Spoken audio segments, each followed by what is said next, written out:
आज मायावती जी और चंद्रशेखर आजाद जी अलग अलग चुनाव लड़ेंगे तो समाज का नुकसान होगा नहीं होगा? हाथ उठा के बताओ, हो रहा है नहीं हो रहा है समाज का नुकसान?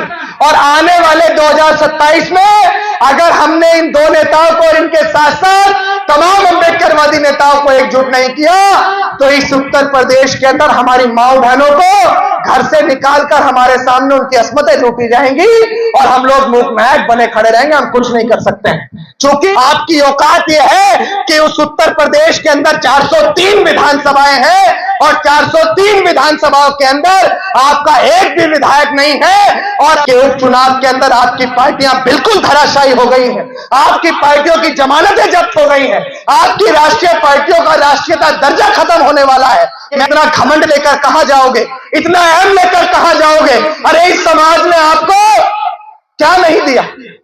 हमारे नेताओं को हमारे समाज ने क्या नहीं दिया? मैं आपसे पूछता हूं, हमारे समाज की माओ बहनों की जाति के नाम पर अस्मतें लूटी जा रही हैं। आज हमें कहीं मूछे रखने पे मार दिया जाता है, राजस्थान के अंदर पानी का मटका छूने पे मार दिया जाता है और सिर्फ इसलिए मार दिया जाता है क्योंकि हमारे समाज का कोई भी नेता और कोई भी विधायक संसद और विधानसभा के अंदर गूंजने वाला नहीं है। सबसे पहले आज हम लोग संविधान दिवस के रूप में आज का कार्यक्रम मना रहे हैं, उसकी खुशी में मना रहे हैं। वो संविधान जिसको बनाने के लिए डॉक्टर बाबा साहेब अम्बेडकर ने 2 साल 11 महीने 18 दिन का लंबा अरसा लिया और एक बेहतर और सबसे बड़ा, पूरे विश्व का सबसे बड़ा लिखित संविधान इस देश को बेहद प्यारा संविधान बनाकर दिया। लेकिन आज आप सबको संविधान दिवस की भी बहुत बहुत बधाई और हार्दिक मंगल कामनाएं। जब आज हम लोग संविधान दिवस मना रहे हैं तो हमें यह समझना चाहिए कि संविधान आखिर हमें किस बात की इजाजत देता है और किस बात की इजाजत नहीं देता है।